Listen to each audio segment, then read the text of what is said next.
The history of the fork, from bronze to buffet. Introduction à qui est compagnon at the table. In the stillness of evening, when the world grows quiet and the clinking of cutlery softens into the hush of twilight meals, we seldom think of the humble fork. A small, familiar tool. Resting on tablecloths. Glinting beneath soft light. Tucked neatly beside a knife and spoon. It waits, silently. A companion at meals, present in homes and banquets, picnics and formal dinners. Yet it has a long and meandering tale, one not hurried, but rather pronged by time, carried from empire to empire, from suspicion to etiquette. Tonight, let us travel back, not quickly but gently, through centuries of human eating, habits, and customs. Let us trace the slow journey of the fork. How it began, not with silver polish, but with bone and bronze. How it once startled, even scandalized, those who preferred fingers and faith. How it crept into palaces and kitchens alike, quietly working its way through the tapestry of dining rituals. This is not a tale of battle or invention in haste. This is a soft history. A sleep story about something you hold without thinking. A pronged friend shaped by kings and merchants, forged in fire, and folded into culture. Not loud. Not grand. Just enduring. So close your eyes. Breathe softly. Imagine a long table beneath flickering candlelight. Across from you sits a Roman senator. Beside you, a Byzantine noblewoman. Prongs of the past, early food tools before the fork. Long before the fork graced our dinner tables, early humans ate with their hands.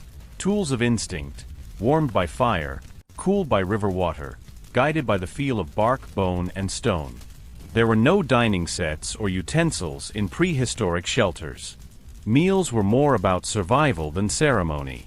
Fingers pulled meat from bones. Stones cracked open shells. And sticks stirred embers and soups beneath the open sky. But even in those early days, tools slowly crept into the act of eating. The spoon, born of a cupped hand or half a shell, made its way into daily use. Chopsticks, elegantly simple, arose in the East. Sharp blades carved meat for sharing. And sometimes a curious object, something with points, not unlike the earliest prongs, appeared. In ancient Egypt, bronze utensils have been uncovered in tombs. Among them, implements that resemble two-pronged skewers. But were they forks? Perhaps not in the modern sense. These tools were more likely used for cooking or serving, lifting pieces of roasted meat, turning things on the fire, than for the act of eating itself. Still, the idea had taken root, lifting food with something pointed, controlled, and separate from the fingers. In Mesopotamia and Persia, metal tools for the hearth and feast were fashioned with care. Often, these were ceremonial or reserved for the elite, crafted in copper, gold, or tin. Meanwhile, in the East, chopsticks dominated the dining scene. Their elegance, simplicity, and cultural embeddedness made forks seem unnecessary. It was a different philosophy, one of harmony, not piercing. Forks would have seemed invasive. In many early societies, eating remained tactile. Communal bowls invited hands. Bread served as scoop and spoon. The use of fingers was not considered crude, it was customary, sacred, connected. Touching food was a sign of life, of presence, of gratitude. And so the fork, where it appeared, was more curiosity than necessity. The fork in its earliest forms was a helper, not yet a diner's tool. A cook's companion. A servant's reach. A symbolic pointer at feasts. Always near the food. Rarely at the mouth. It would take centuries before the fork was trusted to feed. Ancient times. Forks in Bronze Age and Mesopotamia. The Bronze Age dawned slowly, like mist rolling across a long-forgotten valley. It was an age of metal, yet still grounded in clay and ash. Villages grew near rivers. Kings etched stories on tablets. People ate by firelight and stored grain in quiet silence. And nestled among their tools, simple and enduring, were the earliest signs of what we might one day call a fork. In the ancient cities of Mesopotamia, between the Tigris and Euphrates rivers, life revolved around the rhythms of the earth and sky. Here in Ur and Babylon, utensils were rare treasures. Pottery filled shelves. Knives and serving spoons made from these were not the everyday forks of modern kitchens. They were often long, narrow, and sharp, used for cooking or serving, never eating. They may have lifted slices of lamb from bubbling stews or placed dates carefully onto platters. In a palace banquet or temple ritual, such tools carried a symbolic role, as much as a practical one. Archaeologists have uncovered examples, fork-like tools from as early as 2400 BCE. In one Mesopotamian tomb, a bronze implement with two sharp prongs was found beside decorative ladles and incense holders. It's believed to have been part of a priest's ceremonial set, a tool to serve offerings to the gods. Not for nourishment, but for devotion. Meanwhile, in ancient Persia, metalwork flourished. Craftsmen hammered out objects of both beauty and function, bowls, blades, and curious utensils with forked ends. These were still more for service than consumption. A royal cook might use them at the hearth to turn skewers of lamb or gently arrange figs and nuts on plates carved from stone or shell. And yet, the design persisted. The idea of a split point, a multi-pronged extension of the hand. It may have seemed small at the time, but it was a quiet revolution. A change not loudly declared, but gradually adopted. Forks in the Bronze Age did not belong to the people. They belonged to the elite, to priests, to cooks. The everyday meal was still a shared experience of bread, broth, and ham. Greek and Roman elegance, the two-pronged intrigue. By the time the fork wandered into the world of the Greeks and Romans, it had already begun to take on new forms, slightly more refined, still rare, but inching closer to the table. In the lands where philosophy flourished and marble statues stood still under the sun, the fork remained a modest, almost overlooked presence. Yet its shape became more familiar, its purpose slowly expanded. In ancient Greece, dining was both social and ceremonial. Meals were eaten reclining, with conversation and wine flowing gently through shaded courtyards and stone-pillared halls. The Greeks were known for their olives, their fish, their bread soaked in oil and herbs. And yet, among all this richness, fingers still ruled the table. Cutlery was minimal. Spoons existed, mostly for broth. Knives were essential, but used for cutting rather than lifting. Hands did the rest. Still, evidence exists of long-handled two-pronged tools, perhaps for serving meat or fish. Some scholars believe these were used in kitchens and during the preparation of meals, rather than at the dining couch. The fork had not yet won hearts.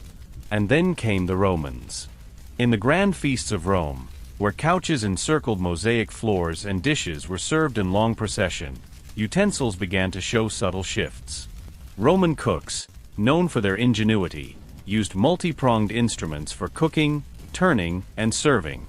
These fascini, from the Latin for pitchfork, were not common at the dining table, but they were visible in kitchens and temples. In wealthier Roman households, silver and bronze tools have been discovered that resemble rudimentary forks. Some were two-pronged, others three. Again, Pliny the Elder, the Roman writer and naturalist, never wrote of forks, but household artifacts speak in whispers where scrolls remain silent.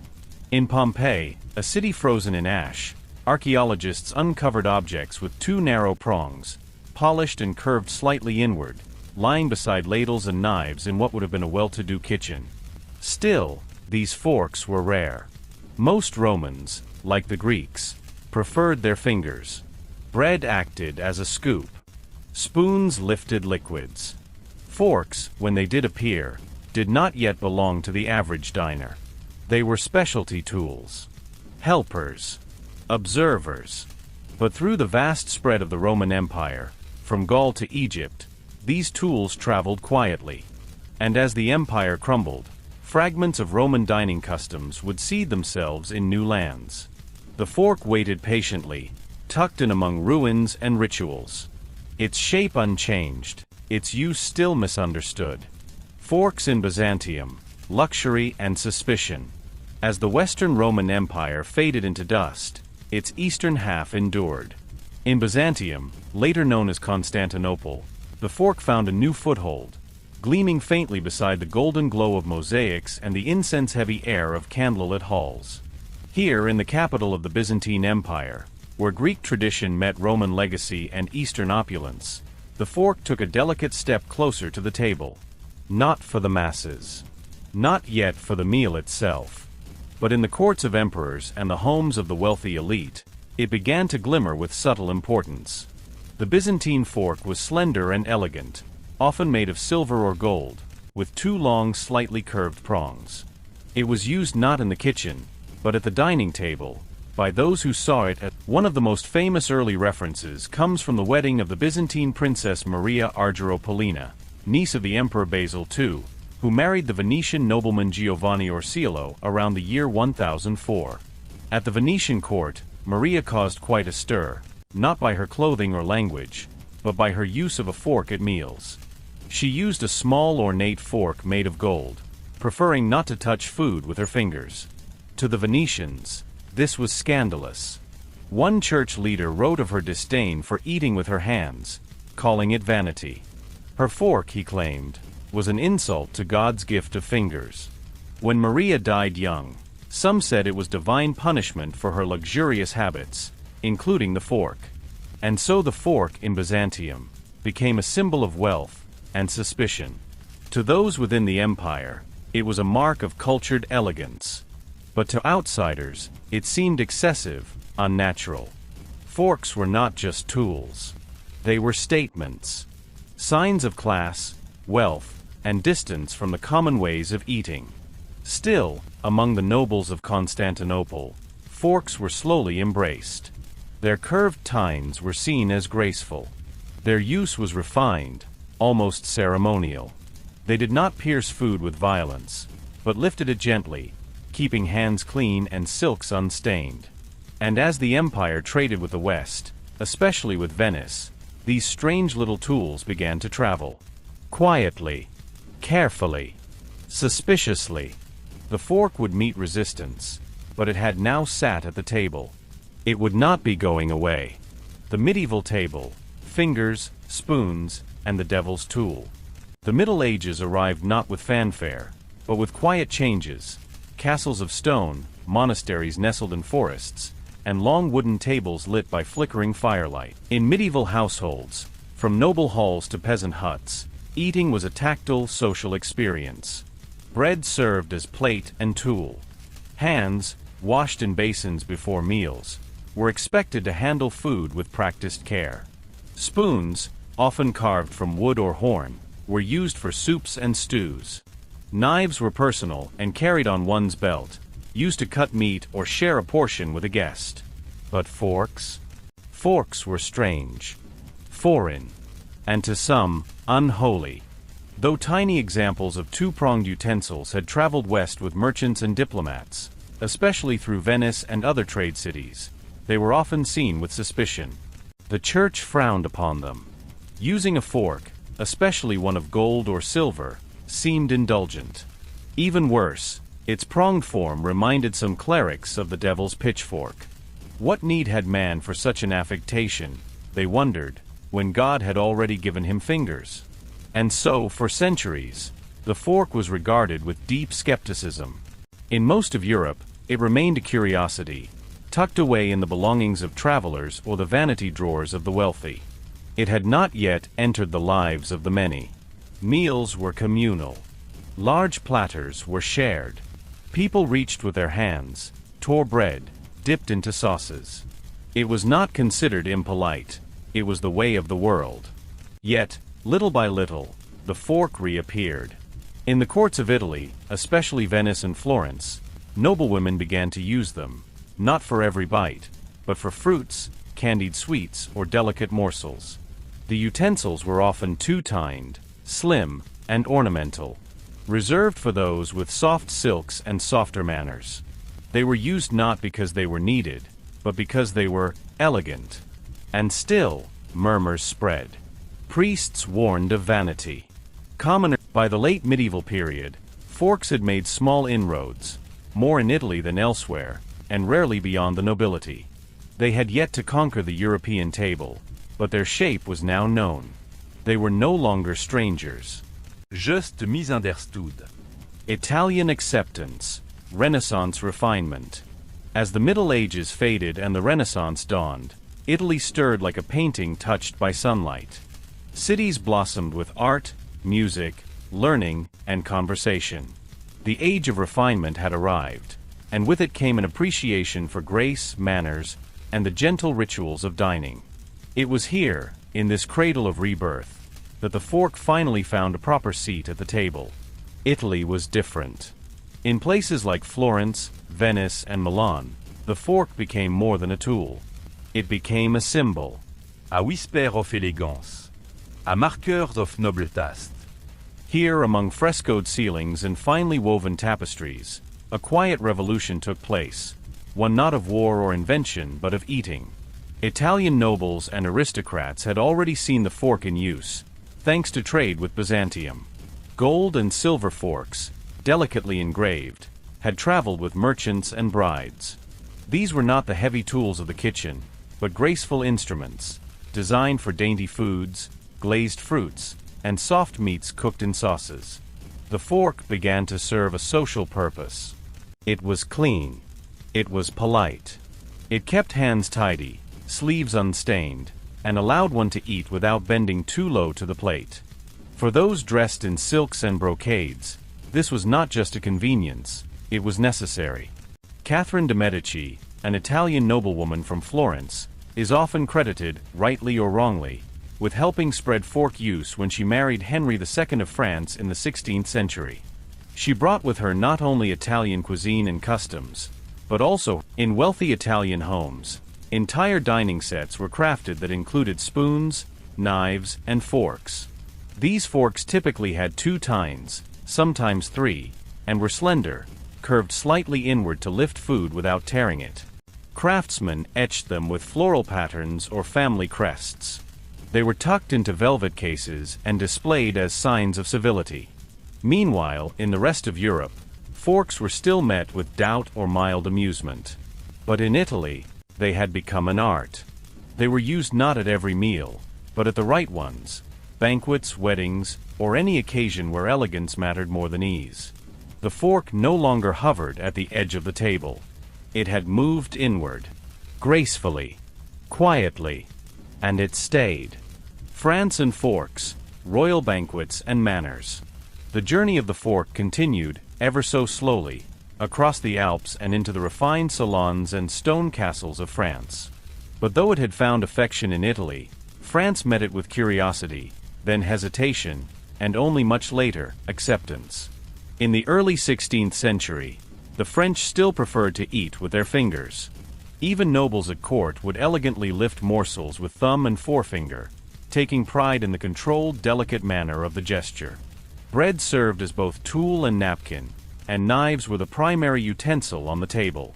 When Catherine de' Medici arrived from Florence in 1533 to marry the future King Henry II, she brought with her a caravan of cooks, artists, perfumes, silks, and yes, forks. Her table habits were refined and Florentine. She used small golden forks to lift food from her plate, especially sticky items or sweets preserved in honey. The French courtiers whispered. And over time, people began to notice how tidy Catherine remained after meals. No grease stained her gloves. No sauces marked her sleeves. Her fork was not simply a tool, it was a shield against the mess of life, a symbol of decorum. In a court obsessed with appearance, that meant something. By the time of Louis XIV, the Sun King, table manners had begun to evolve. Dining was an event. Meals were long ceremonial, filled with spectacle and song. The fork, still often two-pronged, began to appear more frequently beside the knife and spoon. Nobility adopted its use slowly, cautiously, one plate at a time. French silverware sets of the 17th century began to include forks, elegant, narrow, and slightly curved. Etiquette books emerged, instructing the gentry on their use. Do not stab. Do not wave. Do not overgrip. Hold lightly, with fingers turned inward, like one holding a feather. Still, it took time. The fork remained a symbol of aristocratic life, a refined gesture in salons filled with powdered wigs and satin shoes. Common people continued to eat with bread, fingers, and knives. But the direction was clear. The fork was not leaving. What had once been foreign was now fashionable. What had once been suspicious was now stylish. In France, as in much of Europe, the fork was not embraced with speed, but with ceremony. And in the grand banquets of Versailles, its place beside the golden plate became secure. England's reluctance, from curiosity to custom. If the fork's journey into France was hesitant, its arrival in England was even more reserved. The English, practical and deeply rooted in their customs, met the fork not with excitement, but with mild puzzlement. For centuries, they relied on knives, spoons, and well-washed fingers to enjoy their meals. To many, bread trencher plates were shared. Knives were personal and portable. Hands were carefully cleaned before meals, and it was considered entirely proper to eat with the fingers, so long as one did so with grace and restraint. By the early 1600s, the fork had made a subtle appearance. Wealthy travelers returned from the continent with tales of its use in Italy and France. Some even brought home examples, slender, two-tined utensils tucked into leather travel rolls beside elegant spoons. But the reaction at home was far from enthusiastic. The famous English traveler and writer Thomas Coriat, after a journey through Italy, returned in 1608 with great admiration for the fork. He described it as a very necessary implement to avoid getting one's fingers greasy. He even began using one regularly himself. Yet his fellow countrymen laughed. They considered it fussy and unmanly. Coriat was ridiculed and nicknamed Furcifer, meaning fork-bearer. Still, the seed had been planted. By the time of the Restoration in the late 1600s, England began to change. Refinement became fashionable again, particularly in the court of King Charles II, who had spent time in France. Influences from continental Europe brought a new interest in manners, appearance, and dining formality. Forks began appearing more frequently among the upper classes. Slowly, their shape evolved, from the old two-tine design to 3, and then 4. The extra prongs helped better balance food and made the fork more practical for a wider range of meals. By the 18th century, proper households in England commonly set forks beside knives and spoons. Books on etiquette advised young ladies and gentlemen on the proper grip and movement. Silverware makers included forks in their matched sets, sometimes engraved with crests and initials. Still, the fork was no longer a novelty. It had crossed from curiosity to custom. Not loudly, not quickly, but inevitably. The colonial spread fork crossing océan. As European ships set sail across vast oceans, carrying explorers, traders, settlers, and dreams of new lands, they also brought with them the quiet habits of home. Among these, tucked beside crates of cloth, chests of porcelain, and barrels of salt pork, was the humble fork. By the 17th and 18th centuries, European colonial powers had reached nearly every corner of the globe. Alongside conquest and commerce came culture, often in subtle, unnoticed ways. The fork was one such traveler. Note à Concrosse, note à héros, juste à passager. Quiet, slender, and patient. In British colonies across North America, settlers initially retained old habits. Spoons were prized. Knives were essential. But forks? They were slower to arrive, especially in more rural settlements where practicality ruled the table. Eating with a knife and spoon, or simply with hands, was still common throughout much of the early colonial period. However, among wealthier households in cities like Boston, Philadelphia, and Charleston, forks began to make appearances. Imported from England or crafted by local silversmiths, they were signs of refinement. To own a fork, especially one made of silver, was to signal gentility and cultured living. French and Spanish colonies were often more comfortable with forks from the outset. In places like New Orleans and Quebec, where European dining customs were preserved more faithfully, forks were used at formal meals, in courtly homes, and within religious missions where etiquette followed closely behind theology. Meanwhile, in Latin America, colonists from Spain and Portugal brought their own traditions. The fork made from native materials by local artisans. In Asia, the fork had a more complex path.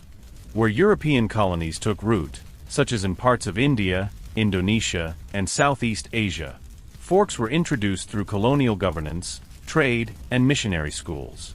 But in many places, local customs held firm. Hands, chopsticks, and spoons remained dominant. The fork might appear in European restaurants or in homes of mixed heritage, but it did not displace long-standing traditions. In Africa, similar patterns unfolded. Forks were brought by traders, missionaries, and settlers. In places where colonial architecture rose, alongside churches, forts, and government houses, so too did formal European dining customs. But in everyday life, traditional ways persisted. People adapted, mixing tools and techniques in kitchens where culture was layered and deep. The fork, in these global travels, was neither forceful nor loud. It arrived quietly, nested in crates, wrapped in linen, placed beside unfamiliar dishes on unfamiliar lands. It did not always stay, but it had begun to circle the globe. Industrial forks, mass production, and middle-class dining. By the 19th century, the world was beginning to turn in new ways. Steam-powered ships and trains. Factories rose from once quiet fields. And machines, with their churning gears and measured rhythm, began to shape the objects of daily life, including very quietly the fork. Before this time, forks were crafted by hand, by silversmiths and metalworkers. Each tine was hammered, shaped, and polished with care. They were costly, and owning a matched set was a mark of wealth and refinement. But as the Industrial Revolution spread across Britain, Europe, and parts of America, everything changed. Forks began to be made not one at a time, but in dozens. Handles were shaped by molds. Silver-plated designs offered the appearance of luxury at a fraction of the cost. The middle class, growing rapidly in towns and cities, now had access to what was once the reserve of nobility. A proper dining table could be set with matching forks, knives, and spoons, even if made from nickel, not gold. Etiquette books were published for households with new wealth but little inherited tradition. These guides instructed young couples and families on how to set the table, how to hold the fork, and what each size was meant for: salad, fish, meat, dessert. With the growth of department stores and mail-order catalogs, forks could be purchased by anyone with a few coins and a postal address. In America, the rise of companies like Oneida and Gorham brought neatly boxed sets of flatware into homes across the continent. Wedding gifts often included silverware, symbols of aspiration and domestic elegance. In schools, children were taught not just arithmetic and spelling, but how to sit at a table. Dining was no longer just eating, it was behavior. Politeness. Order. And the fork was at the center of that lesson. In Europe, the rise of the bourgeoisie mirrored this trend. Urban apartments, once bare, began to include dining furniture, curtains, and sets of utensils. Dinner was scheduled, served in courses. The fork, now four-tined and gently curved, became standard across nearly every household of modest means. Even in rural areas, mass-produced forks began to arrive, sometimes decades later, sometimes in imitation forms made from tin or brass. They were no longer tokens of luxury. They were part of the table, like salt, bread, or a well-folded cloth. The buffet era. Multipurpose and disposable fork. The 20th century brought with it great speed. Cars, planes, microwaves, and television flickering in living rooms across the globe. People moved quickly, worked longer hours, and began to eat differently. Restaurants expanded. Cafeterias appeared. Picnics, takeout, and buffet lines became part of ordinary life. And through it all, the fork changed too. Once a symbol of etiquette and slow dining, The fork now had to adapt to mobility and mass consumption. No longer limited to silver and steel, forks were molded from plastic, lightweight, stackable, disposable. At banquets and school lunches, they came pre-packaged in cellophane, nestled beside napkins and salt packets. These plastic forks were rarely elegant, but they were efficient.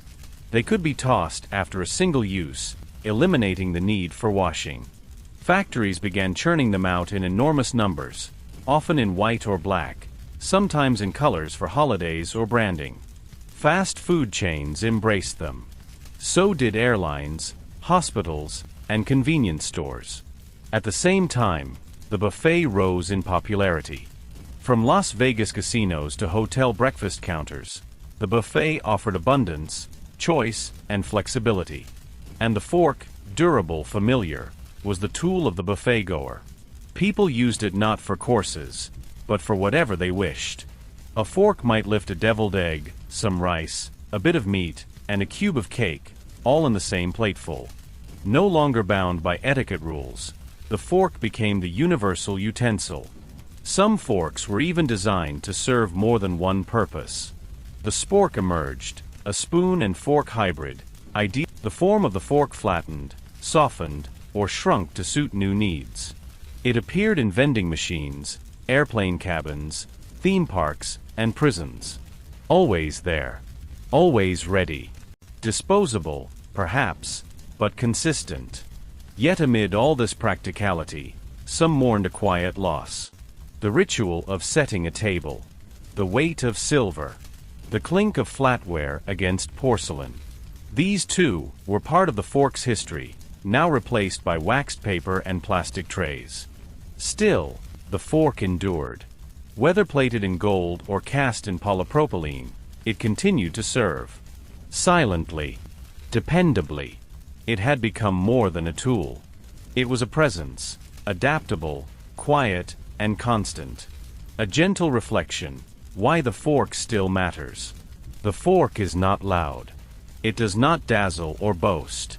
It does not shine in history books, nor steal attention in museum halls. It simply rests on the table, quiet, ready, patient. And yet, its story is long. It has journeyed from the fires of the Bronze Age, from the kitchens of Mesopotamian temples, from the palms of Byzantine nobles and Italian diners.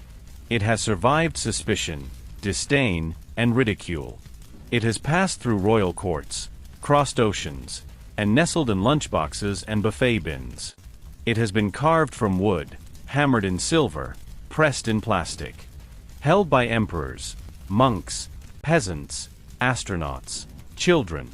Used in feasts, battles, and quiet weekday meals. The fork has helped us share.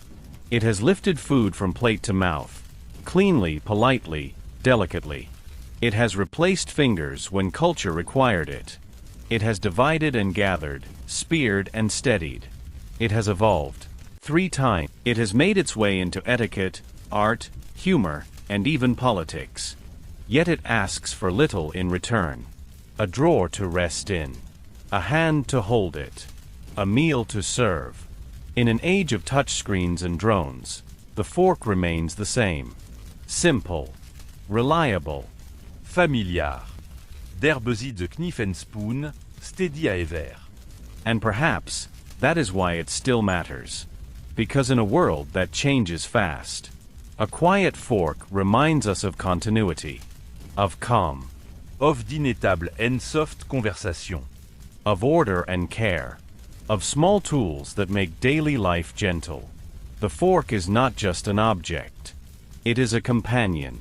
One that sits beside us in silence. And says nothing. Yet serves everything.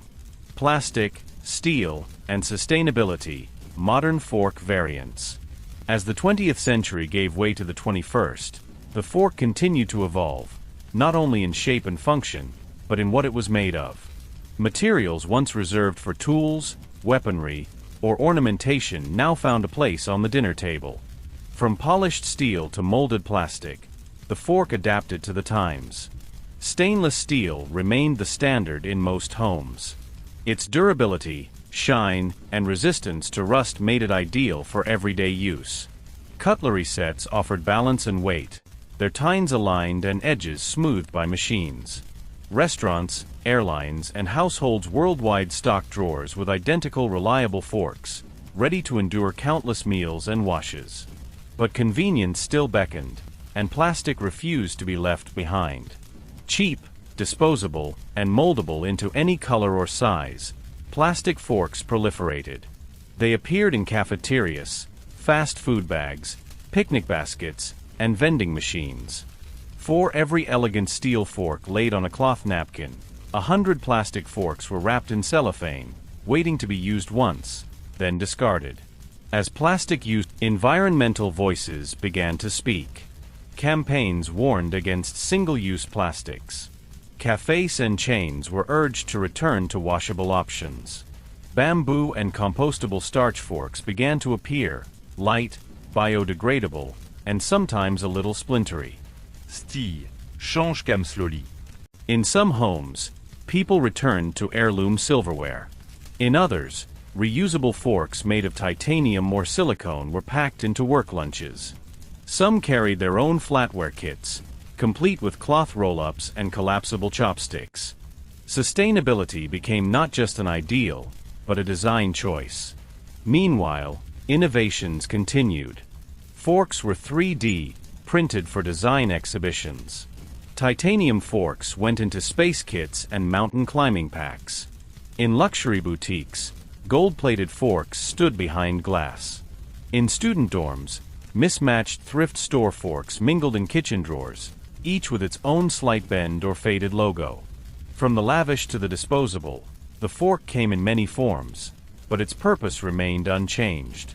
Whether molded from wheat stalks or forged from steel, it was still the same humble tool. A helper. A quiet bridge between hands and nourishment. And in every variation, silent, useful, familiar. The fork in culture, ritual, etiquette, and art. Though often overlooked, the fork has carried quiet weight in human culture, not only in the way we eat, but in the way we behave, celebrate, and express ourselves. Ritual and célébration. In many cultures, how one handles a fork is as important as what one eats with it. In the formal dining rooms of Europe, especially in Britain and France, the placement of the fork, tines up or down, once communicated messages of politeness or finality. Placing your fork and knife side by side on a plate signaled the end of a meal. In some traditions, golden or silver forks were gifted to mark special occasions, a birth, a graduation, or a coming-of-age ceremony. They were engraved with names, dates, blessings, quiet heirlooms passed from hand to hand. At Orthodox Christian Easter feasts, families might use special cutlery to eat lamb and bread after long fasts. In Jewish households observing kosher laws, different sets of forks were used depending on whether a meal was meat or dairy. In Japan, though the fork is a Western import, it has found a place in Western-style meals, often next to chopsticks, symbolizing fusion and respect. Etiquette and table manners. Across time, the fork also became a teacher. Etiquette manuals throughout the 18th and 19th centuries dedicated entire sections to its proper use. In England, it was expected that one hold the fork in the left hand, tines facing down, and not switch hands during the meal. In America, a distinct zigzag style developed, cutting with the fork in the left hand, then transferring it to the right to eat. These practices may seem small, but they reflected larger values: patience, self-restraint, and social harmony. A person who knew how to use a fork properly was considered educated, refined, and civilized, especially at the height of Victorian manners, when even peas needed to be captured precisely. Children were taught how to hold their forks gently, not like a spear. Guests were expected to know which fork to use for salad, fish, or dessert. Each tine, it seemed, had a role, and knowing it meant you belonged. The fork in art and expression. Artists, too, have turned their gaze toward the fork, not for its function, but for its form. The surrealists of the 20th century, like Salvador Dali, twisted cutlery into dreamlike sculptures. In pop art, Photographers capture forks in soft morning light, or laid gently on napkins beside unfinished meals. Poets have written of the fork's quiet dignity, its balance, its honesty. It is, after all, a tool that hides nothing, only lifts what is placed before it. And in music too it sneaks in, whether as percussion in kitchen symphonies or as metaphor in lyrics about choices, paths, or forks in the road. The fork, it seems, is everywhere. Not loudly, not boastfully, but persistently, gently. A silent participant in our lives. A tool, a symbol, a whisper of culture. À gentle réflexion, why fork stimeter. In a world that rushes forward, with smartphones, satellites, and synthetic flavors, the fork endures. Not loudly, not urgently, but with quiet assurance, it waits at the edge of every meal. Its shape has hardly changed in centuries. Its purpose remains simple. And yet, the fork has become something more than metal and tines. It is familiarity in hand. It is comfort on the dinner table. It is a silent participant in our rituals, from hurried breakfasts to candlelit dinners, from birthday cakes to hospital trays. Through all the changes of history, wars, revolutions, inventions, migrations, the fork has remained largely the same. And that sameness is part of its power. Amidst the swirl of life, the fork is steady. Even when meals are solitary, or quiet, or filled with memory, the fork accompanies us. It doesn't demand attention. It doesn't shine too brightly. To eat with a fork is to engage in a moment of care, for oneself or another. It is a gesture of gentleness, of order, of pause. We may not notice it often. We may toss it into a drawer without a thought. But the fork is there, waiting. An old friend with many stories. A link to generations before us, to Byzantine courts, to colonial tables, to factory kitchens, to home-cooked meals. It connects us to history, to culture, to one another. Not with noise, but with quiet usefulness. And that is why the fork still matters. Not because it is grand, but because it is good. Not because it dazzles, but because it endures. Not because we must notice it, but because, even when we don't, it is always there. Faithful. Familiar. A quiet companion at the table,